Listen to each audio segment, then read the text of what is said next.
All right. So thanks you guys for tuning in. Today I have Hector Bravo. He is a YouTube podcaster with that prison guard, and the guy is going to bring it today. I'm excited. Bro, I love your energy, and I'm looking forward to just kind of chopping it up with you. And let's get it. So, can you tell me a little bit about yourself and your background? Yeah, for sure, dude. First, thanks for having me, man. It's kind of a trip to hear that I'm a YouTube podcaster, bro, because I never thought I would be this. I never, with my background and all. I grew up in a small town called Brawley, California. That's in Southern California, like right on the border of Mexico and pretty close to Yuma, Arizona. Small town, man. I mean, I don't know if you know how small towns are, but if you Oh, like, yeah. it's easy to get trapped there. Like, if Hmm. you don't leave, you're gonna get stuck there. And I'm not saying Right. that's a bad thing. I'm just saying for my personality, it's like I can't be contained, and I find that I'm finding more, I'm still learning about myself of why I act the way I do, why I do the things I do, and how I operate, how I move. Mm, 9/11 happened in 2001. I was a junior in high school. Maybe the beginning of, yeah, I was a junior. It was the beginning of my senior year. Um, you had the Black Hawk Down movie. You had We Were Soldiers. Probably even Saving Private Ryan. Probably came out like all those were like bam, bam, bam. Hey, dude, for 17 years old, and I saw my ticket out. I saw it. I saw my moment to do something, to stand up for myself, to stand up for our country. And yeah, my parents signed the permission slip, the waiver, because I was 17 years old and I joined the army. Nice. How long were you in the army?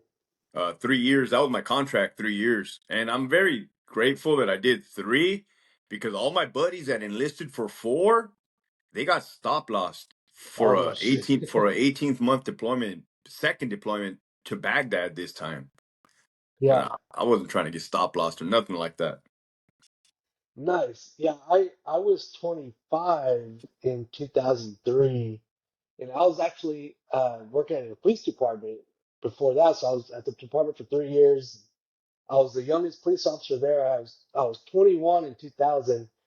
As a matter of fact, when I went to the application and did like the review board and stuff, it was funny because I was talking to the investigator afterwards. She's like, "Man, what'd you tell those guys? Like, they love you. They want to take you out for drinks." And I was like, "Bro, I'm only 20." He was just like, "What?" I was thinking, "I'm only 20." They're like, "How the hell did you miss that?"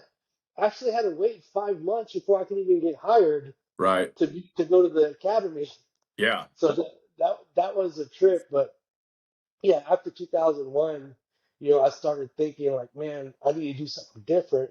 My brother was 25 in 2002, was always my go-to. I grew up in the foster care system. I was a little troublemaker growing up, and I needed some kind of guidance because, like you said, from the small town, you have that mentality of like, hey, I'm going to go back to what I know. No Right. matter how much education I have or being a police officer, man, I know how to put in work and I can make money that way. But I didn't want to take a step backwards. I didn't want to go back to that life. And then my brother passed away that year, and I Man. was just lost, man. I was just like, like what would have wanted me to do? He hated that I was a police officer. He's just like, bro, you didn't want to do that.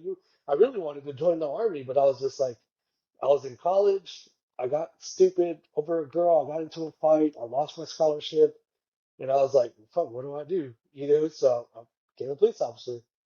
Anyways, I fast forward, joined the military in 2003, and was just like, man, I'm gonna start this process. I ended up staying, 15 years between active duty. I did 8 active duty, then the rest I did National Guard. I did 2 tours to Iraq, went in Baghdad, 05, 06, and then South Iraq, 08, 09. So after the military for you, what was your next step? Well, 1 year of screwing up, 1 year of self-medicating, substance abuse, alcohol abuse, suffering from severe post-traumatic stress disorder, man, not even knowing what was happening to me. I was like, I was 20 years old. like you said, you joined the police academy at 20. I came back at 20. I wasn't even old enough to drink. I was shit faced every single day for a whole year straight, 365 days. Oh wow. I was never sober. Um, isolation, and the reason for that, well, there was a actually a 2 year freeze to join the California Department of Corrections. Back then, they used to do these long hiring freezes when they guess they didn't need candidates or they had enough. Um, so that was that one break. I actually found myself in jail, landed myself in jail for a beer run. And that was right before my whole process. So, of course, I had to disclose that to the background investigator. And he's like, hey, man, what is going on here? I was like, hey, sir, I could explain everything. He's like, please do. I was like, hey, I just got out of the army. I was hanging out with the wrong crowd. And we did a beer run. And, I no longer talk to those guys. I kind of put a little extra. Like, Right. I was like, hey, I'm trying to do this now, not trying to do that. He's like, Right. all right, man, I'll give you a chance. So, so I joined the California Department of Correction in the year 2006. Okay. So going into, you know, that type of environment, being so young, how did you feel like, hey, I'm gonna be around a bunch of like killers and people that have like some of them are doing life, they got nothing to lose. You going in there, what was your mentality being so young? Like how did you handle that? But when you said that, like being around killers, like my first thought right now was like I was a killer myself, and Right. I'm not tooting my own horn or like trying to brag about that at all. But I knew the mentality. However, people think that you get like experience or a bonus because you've been in combat being around hardened criminals. That's not the case, man. You're outnumbered one to like at times 1 to 500, like 2 to 1,000. So you really got to be able to use your brain to talk, use your communication skills. So I had to develop communication skills, man. Like 20 years old, bro. The brain doesn't fully develop until the age of 26. Um, and I'm Mexican. I can assume you are too because of your last Yes. name. It's like in our blood, bro, to be like machismo, Hmm. stand our ground and like be Oh yeah. stubborn and hard headed and sometimes egotistical. I'll keep it real, like arrogant. It's like, hey, so yeah, I had that inside of me, but I was surrounded with a lot of gang members that definitely had that inside of them and nothing to lose. It's funny. I was talking to my wife about the other day. When I was 21, I mean, I'm like 250 right now. Back then, I was a little dude. I was like 150, 160 pounds soaking wet, Yeah. but I was a scrapper. But I didn't care how big they were because, like you said, that mentality of us is just like, hey, I don't give a fuck. If you want to get down, we can get down. What I mean? Like, it's funny because when you're talking about like PTSD, I still had that mentality, and it just got worse after the military. And I got so bad. I was trying to buy a house 2 years ago, and I had an issue with the bank where they froze my account. And I went to Chase Bank, and I was just like, "Hey, man, what's going on?" And they're like, "Oh, we saw some activity." And I was like, "All right, cool. Just give me my money, because I got to close in the house in less than 30 days." And like, y'all got all my money. And they're just like, well, you have to do this and call that person. And I said, no, fuck, I'm getting my money right now. And the guy's like, is that a fact? I said, yep. He's just like, well, I'm behind this glass. Bet. I went to the side, bro. I started kicking the door, trying to get to the back, trying to get in there. Dude called the cops, and I'm just like, so I ran out, and I was like, damn, I you hear know, you. I just, yeah, you have that mentality of you're fearless, So I guess with that, going in there, like being confident, if you will, you know, did those guys give you a hard time to try to like challenge you to be like, oh, this fool thinks he's something. Like, we'll see about that. It's not that I necessarily thought I was something.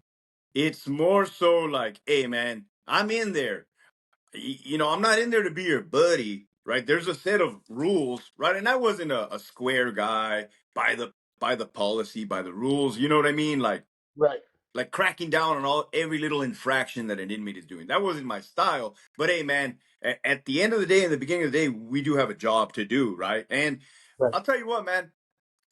As much as I could care less for the rules, with the inmates, it's more so the reception of my peers. I'm not gonna look weak to my peers, right? I'm not Right. gonna let nobody punk me. That's more so, and that goes hand to hand with being in a predatorial environment. It's a predatory environment, right? You're either a victim or you're either a predator or a prey. And Right. so, yeah, although I don't think I carried myself like, the big man on campus, that's surely not how I carried myself. When times did get to that, I had to assert myself, bro.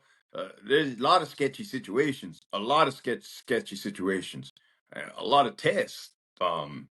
And I'm very grateful that nothing drastic or catastrophic like during during those trial periods, because I'll tell you what, man, once you establish yourself, because the inmates talk, they're not going nowhere. Your partners talk. Once they know, okay, this person's about this, that's it. There's really, really no more tests after that. Once in a while, you might get some dude that doesn't know what time it is, and then he gets reminded. But Right. other than that, I think like after 5 years, 6 years, you get your feet under it's kind of smooth sailing in that aspect. Right. Yeah. How long did you work at the prison? Well, I worked at two different prisons, bro. I worked at Centinela State Prison for 8 years as a correctional officer, and then I promoted over to Richard J. Donovan Correctional Facility. I did another 8 years over there as a sergeant and as a lieutenant. Those two prisons were night and day, bro. So I did a total of 16 years. So what was the difference between those two? You said they're night and day. The first one, Centinela State Prison, I just want you to think gang members, man, gangsters, fucking, they're not necessarily mentally unstable. They're just criminals, felons. Right. They got their wits about them. Um, and if you're gonna get assaulted, more than likely there's a reason. They ordered a hit on you. You disrespected one of them. They could be drunk. They could be under the influence. They also have a rule, the Southern Mexicans, that if one gets involved with a cop, they all have to jump you. So that comes with the territory. That's expected. Um, Right. then I go to the other prison. I want you to think of a psych ward, bro. People Oh with, wow. yeah, psych ward, man. To me, more dangerous because it's impulsive. They'll attack you for absolutely no reason, Yeah, 'cause and they're not premeditating it. and they don't have a structure. They don't answer to nobody. Gotcha. Man, so that's going from one extreme to the other. You know, I guess in a way that you just have to kind of retrain yourself because you're used to working, with these gangsters and having to carry yourself a certain way in a watch, Right, but then you earn their respect and they're like, hey, that was cool, so I ain't gonna, fuck with them. I'm gonna just go mess with the newbies or whatever. right. Then going over there, it's like you having to start over and learn a So, whole new animal. so I kind of got a lucky break, bro. And when I mean lucky, I mean very unlucky. Uh, I promoted to Donovan in January as a sergeant, brand new sergeant, bro. Yes, I had been a correctional officer for 8 years, but this is my first go around as a supervisor, man. They don't, they don't teach you. Thank God for the army, the leaders that I had in Right. my army, Instructed. and the majority of those leaders got killed in action. So I really hold them to the highest, esteem. That's where my leadership skills came from. So I said I got involved in an unlucky incident right as soon as I got to Donovan, man. The next month, an inmate that was high on meth tied a knife to his hand, bro. He made a homemade weapon. He got the sheets to his bed, ripped them up and taped them. Like a boxer, how a boxer tapes his Oh hands. yeah. Yep. Taped it like that, so he can open his hand and the knife isn't gonna go nowhere. So the reason he did that is Oh so it never comes out of his hand. Um, and damn. he stabbed one of my officers in the chest. Boom! Luckily, he had the vest and knocked him out of the chair. Uh, there was a male partner and a female partner. Thankfully, he didn't hit the female. I mean, it doesn't matter. He hit a cop, but still, bro, we would have. something about a man putting a hands on a woman. Jesus. It's a no go. Yeah, no matter Right? what. And when we asked that inmate, he said he did think about it, but he's like, "Nah, I'm gonna go for the guy." So they ended up cracking him with a baton in the head, but since he was high on meth, he jumped right back up and continued his attack. Well, I responded. I was right there, man. I was a sergeant. I was I maintained in shape, so I was able to run across the yard fairly fast. And bro, it took about 4 minutes of stomping this guy into smithereens up until the point, you got to remember, man, he's a threat up until Right. that knife gets cut off. This is a deadly threat. Oh shit. Yeah. So we're fighting with this guy, and I broke his forearm with a baton. We're fighting. Everybody's fighting, bro. Everybody's responding. We finally cut that damn thing off. Finally put him. It's just a bloody mess on the ground on the wall. This dude's blood got put all over the wall. Damn. He was kind of like, well, I'm not going to get into details, but we were helping him walk, Yeah. and he may or may not became resistive in the process and got dumped a couple times, but they do that sometimes. It happens, they become resistive. Um, the point of the story is, think about that, bro. I just got there to that prison as a brand new sergeant. Nobody knew me. Nobody knew me. So they Right. like, who the hell is this guy? Right? And that kind of gave me that momentum. That kind of put me on the map, so to say. This is the first time I'm telling somebody like this, bro. Like that. Yeah. That's how that played out. And word travels, bro. Word travels. Yeah. It's just like that. It's like you earned your stripes with them. They're like, all right, that dude's about the business. Like, if your shit pops off, he's gonna handle it. So we gotta kind of know when to act up and when to and who not to. But Because but I was in a lot of instances when the mentally unstable inmates or the very disruptive and disrespectful, I mean, they don't care, bro. They don't care. They'll just still do what they're gonna do. right. So, kind of shifting gears, you spend this time. So you're there for a long time. Obviously, you know, financially, you get probably like a salary, I would imagine. You get paid hourly. In the year 2021, I made 157,000. Okay. And when did you leave? December 1st, 2022. So, what made you go from, making that kind of money to just being like, I'm done with it. Like I'm gonna leave this job and pursue something else. Oh, bro, you asked me earlier. I don't know if we were on the air when you asked me. I probably think beforehand. You're like, "Hey, man, were you nervous? Were you scared? What did hey, bro, it was awful. Bro, I was in Iraq. You were in Iraq. I'm gonna Yeah. tell you right now, this place was more awful than Iraq. And you're probably gonna ask yourself, Wow. like, how? How is that possible? Oh, bro, when your own managers Toxic. toxic, when your own administration, your own managers are sacrificing you, I came out on the news yesterday, and the word I want to think of is code of silence. Like the Italian mob, Mm, these so-called officials, law enforcement administrators are operating in the code of silence, which is it's reckless and dangerous and disgusting because people are getting hurt and people are getting killed. Right? I don't care if right. you want to do a code of silence and go whatever swingers party or whatever, bro. But when Right. people's human lives are getting affected, nah, man. Uh, we know better than that, bro. We were raised right. We have Right. that honor, that integrity. Like, you're not gonna do that, man. I don't give a fuck. I don't care how much money you could give me, $1 million check to go along with your facade. No, thank you. I'll walk away. Now that was very difficult, bro, because my dad was a correctional officer. He started in 1993. Oh And wow. again, those old school Mexican parents, they're like, "Hey, mijo, just shut up, listen to your boss, work, and come home, man. I did it." But the times have Right. freaking changed, bro. Yep. The times have changed. Um, so a lot of good people were getting fired for literally no reason. All right, I see that. I see that I have 12 more years left until I can turn 50 years old and retire. I see that. I have at the time a 4-year-old daughter. I'm doing the math in my head. I'm like, I'm either gonna get killed in here, have one of my subordinates get killed, and I don't want to be a part of it. Right. Uh, or I'm gonna get fired. At some point, I'm gonna get fired because they're throwing shit on the wall, and at some point, something's gonna stick. Let me tell Yep. you something, man. I got 3 write-ups before I left, hey, bro, they were 100%. I did nothing wrong, dude. I did nothing wrong. It was just the disgusting higher ups washing their own hands and sacrificing somebody. Well, I'll be damned. I'm not a puppet, bro. I'm not a pawn.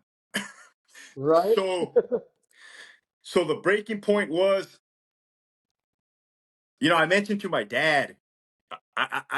What do you call it? I was fishing for information with my dad. We were at Chuck E. Cheese's after a Padres game one time, and I said, "Hey, Dad, how much are you making in retirement?" And he said, "Like this much money." I'm like, "Oh, because I'm thinking of hanging it up right away, bro." He's like, "No, don't do it. Don't do it. Don't blah blah blah." And then I backed off on the conversation, and I kept that in my head. But then I asked my wife's father, my father-in-law. I said, "Hey, sir, I'm thinking about leaving the job." And he said, "Hey, man, I wish you the best of luck in whatever you do." And right there is all I needed, dude, because he gave me his blessing. That's his daughter and his granddaughter. And Right. when I really felt good in the heart. And yeah, bro, one day I walked in and turned in a letter of resignation. I didn't even plan to do it that day. Once I did it, the stress was instantly lifted off my shoulders. I walked through the front gate, bro. Yeah, I was kind of the same way when I left active duty. I just had toxic leaders, man, at the time, and we were about to go to Iraq again, Ooh, and my platoon sergeant had never been, been in 20 something years, never been to combat, and I was just like, I can't do that, bro. Like, I can't go under this man who's never led anybody in combat. I just can't because then he was just like, well, I'm going to depend on you for this and that. No, bro, you're the leader, not me, and I just mentally just seeing, especially how like the military changed, then the rules of engagement changed over there, and I was just like, I couldn't do it, I bro. can't I, do I it. I could not do Iraq with the way those rules of engagements changed. I wouldn't want to do it. Yeah, I just told myself, I was like, man, I gotta make a hard decision. Do I just leave and start fresh from nothing, or do I stay? But then that mentality of from when I was a youngster, man, I was just like, I'm a hustler. It doesn't have to be, me going back into the dope game. I can use those skills to a different, something different and get going, because I mean, failure is not an option. The military Right. teaches us that. Facts. Like Facts. I ain't gonna fail, bro. Like, oh, you can cut off my legs and my arms and I'll fucking Well, just wobble. Well, that's why I felt confident in leaving because I said I told myself I'm not gonna lay down and die. That's not an option. I'm not gonna Right, starve. That's not gonna happen. I'll figure it right. out. So what did you hop into as soon as you got out? Like, what was your next move? Well, of course, good strategy, good planning. I started prior to departing, prior. Right. And I did it all in the down low. I used my middle name, which is Bravo, as opposed to my last name, which is Farrell. That way, nobody from work would find out and discover me and Uh, foil my plot, my plan. right. Because in toxic environments, people do be sabotaging people. Oh yeah. Oh So, yeah. but I'm smarter than that, bro. So like, I wrote a book, Operation Yard Recall, and that's kind of it. Well, it's not kind of. It's an inside look on the California Department of Corrections, and it schools youngsters on how not to get freaking killed, right? Like the guidelines, the basics, going back to basics. Um, it has some stories in there of experiences that I was involved in. And to be honest with you, man, my whole leap was going to be a firearms instructor, a tactical firearms instructor, because I have that military experience. I was also in the crisis response team as a tactical operator, as a hostage negotiator, and then I would eventually become the commander of that team. But you got to realize, bro, I'm in San Diego, California. California, they don't love guns over here. Our Right. politicians, and man, there's a freaking Navy SEAL at every gun range fucking instructing people. I'm like, you know what? So it was an oversaturated market. So I just had to shift fire, right? Shift fire, and I work out, so physical fitness. Right now, I coach people in physical fitness, mindset, nutrition, That, and then I did start a corrections consultation program. It's like, hey man, I got the experience, right? I know how to Right. maneuver through these weasels, and Yeah. so that's what I got going on right now. Nice. So going from that to this, and then starting your YouTube channel, and that's really blowing up, man. You got 25,000 subscribers. When did you start it? I I got 25,000 subscribers in 1 year period, bro. Like I'm pretty stoked about that. it- I Nice. I started it right around the time I left, man. But I'll be honest with you, I was telling war stories, Iraq war stories, like the first couple ones. I was talking about my brothers in arms that were killed, Right. my leaders, my friends, and those views were not big hits, so to say. Couple Right. views here and there. I did one video on the Fresno Bulldog gang, and it blew up overnight, bro. Like 30,000 views. Oh wow. That one right there put me on the map. And then other podcasters, formerly incarcerated inmates, reached out to me to have their channels and put me on there. And that's what I want to add, bro. Just because I didn't carry myself like an asshole inside the prison walls, and I was extremely Right. fair across the board, bro. Everybody's showing me love, man. Everybody's showing me love. Yeah, I saw Renegade Media the other Him day. I saw a too. video. Yeah. And then of course a while back I was watching the Wes Watson's deal where you went to the mansion, to go do like the mastermind. Yeah. What was that like? Bro, everybody wants to know about me and Wes Watson. But since I like you, bro, we're doing this interview here. Um, yeah, man, I utilize my networking skills, you know? Wes Watson is a very successful individual. Whether a lot of people want to call him a liar, a fake, a fraud, a yada yada yada, the dude is He's a making things businessman. happen, Yeah. right? So surround yourself with people, right? I'm not saying surround yourself with liars, but surround yourself with people that are in that type of game, the game, right? You don't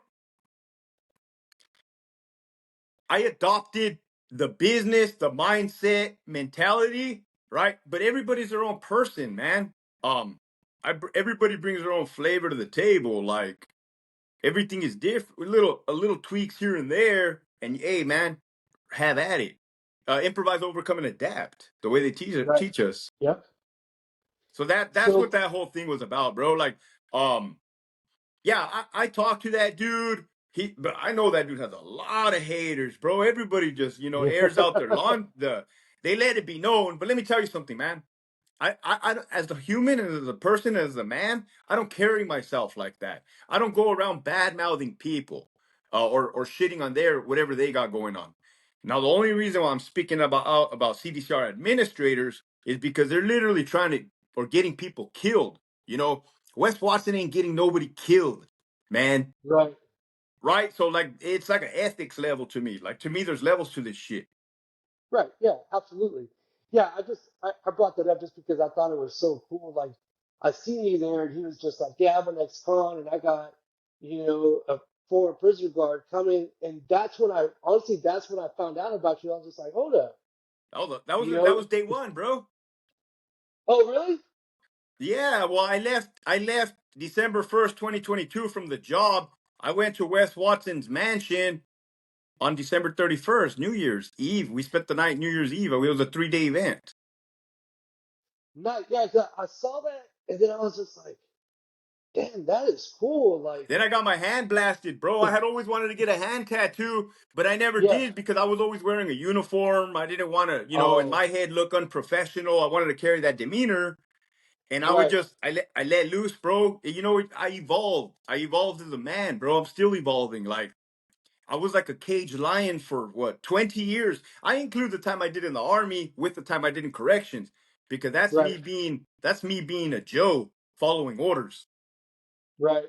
Yeah, it's funny. People always ask me, they're like, "Man, why did you grow a beard?" And I was like, "Because the military said I couldn't. That's Correct. the first thing I did." You know what I Like, did? I put my hands in my pocket. As soon as I left the prison, I put my hands in the pocket. I even made a video. I'm probably gonna re-upload it, bro. They felt so fucking good, man. what's funny? They made a stupid rule a couple years back that you can't walk and talk on your cell phone. Yeah. to this day, bro, sometimes I'll be walking, I'll get a phone call and I'll stop and I'll be talking. I'm just like, what the hell am I doing? Like, you know, Yeah. I can walk and talk. Like, there Right. I am, like sitting there stopping. People are like, what's this fool doing? Like, Yeah. and it's funny because you get these, you know, like the hands in your pockets, you know, like I hated that shit. It'd be cold as hell. You're out there doing PT, your hands cold. Yeah, motherfucker, my hands are cold. You know, that's why they're in my pockets. But Yeah. it's funny. I just moved to a new house a couple weeks ago, and I was meeting some of the neighbors, and the guy to the right of me is a retired sergeant major, and I was talking to his wife, and she was like, "Yeah, he's retired sergeant major." And I was like, "Okay, I'll make sure to stay off of his grass." And she just started laughing. She goes, "Yeah." Yeah. She goes, "Honestly, we don't have grass; it's all rocks." And I said, "Good, so he didn't go yell at Yeah. me." That's true, dude.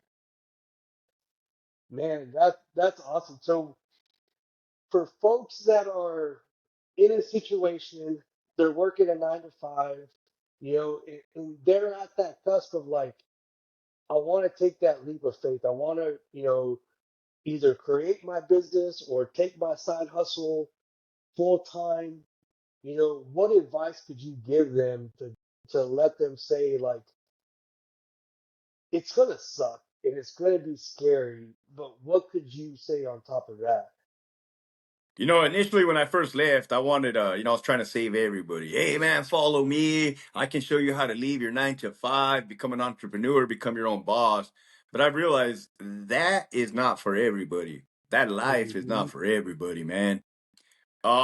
The message would be like, hey, if you know in your heart, right? If you know in your heart that you got it, what it takes, and what I mean is like endurance, bro. It's a fucking grind, man. I've always heard entrepreneurs and business people. You hear like Elon Musk. You hear all these famous entrepreneurs are like, it's a grind. Oh no, bro, it's really a grind, man. You know it. So what the grind looks like is okay, instead of me getting in a uniform, shaving my face every day, going to work for 16 hours, listening to an incompetent boss is getting everybody damn near killed, right? Getting the stress, getting in trouble, and then coming home. This takes discipline. I wake up on my own, right? I don't have a job to go to, right? So Right, I kind of learned how to monetize my life, bro. So I didn't change nothing. I just document everything now. I wake up right. early. I work out. I do a YouTube video every single morning. For the last since December 1st, 2022, I've done a video every day, and some days numerous videos. Uh, that's the consistency that I'm talking about. A big tip would be whatever it is that you want to do, make sure you're passionate about it. Mm, Uh, let's say I enjoy baking cakes, but I'm not passionate about baking cakes.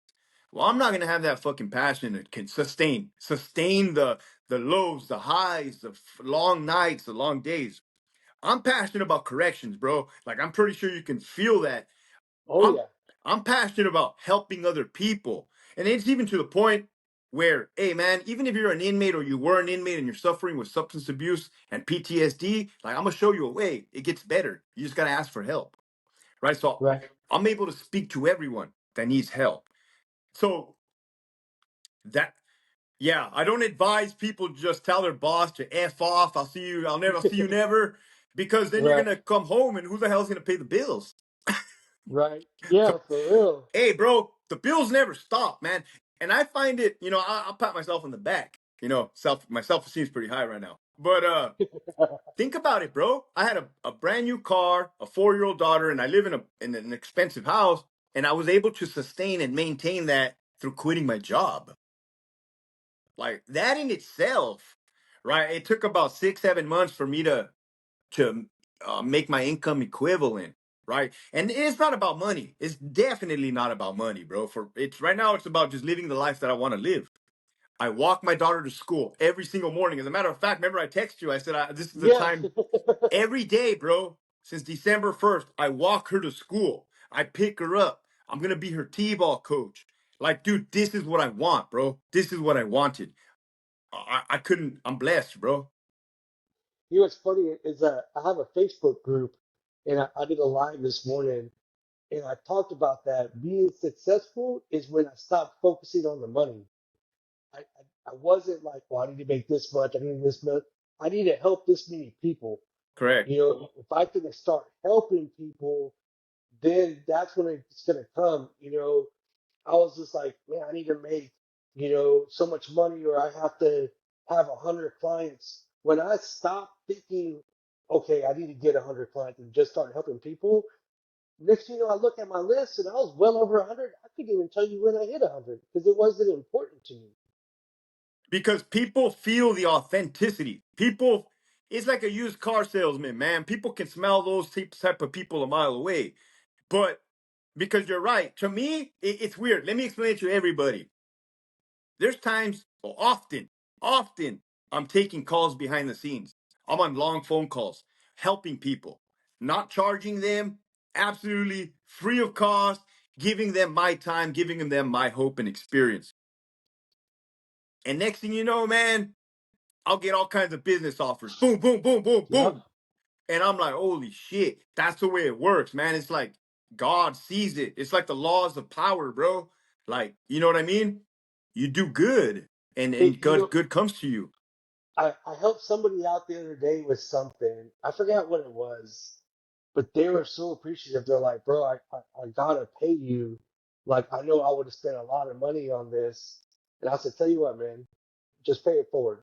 I don't want to take a penny. I say that a lot too, bro. Pay it forward. And that's what it's about. And I really think you bring positive energy and you just help people. Like, I was able to retire my wife last year from her corporate job, and now we live in a beautiful house. We got 4,400 square feet, a little over an acre, like everybody around us, our houses are all like $1 million homes. And I would have never thought about that. Oh, 2 years ago, I would never see myself here, but um, here I am, and Yeah. um, So so I've been with my it, wife for 17 years, man. She's oh, rode with wow. me this whole course. I got with her day one after I graduated the academy. Or yeah, the day of I graduation of academy, we started dating, like started, went on our first date.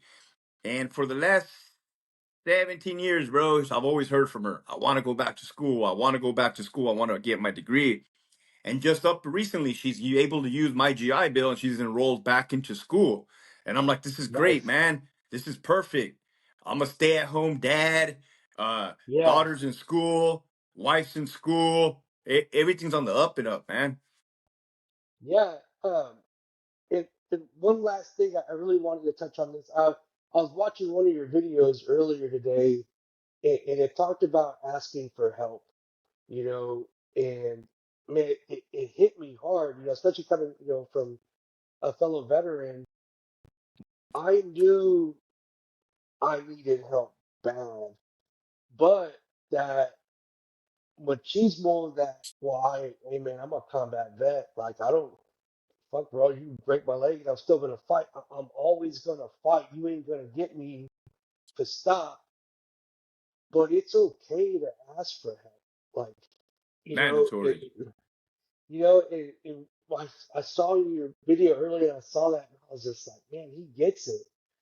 Nobody's too big or bad to ask for help.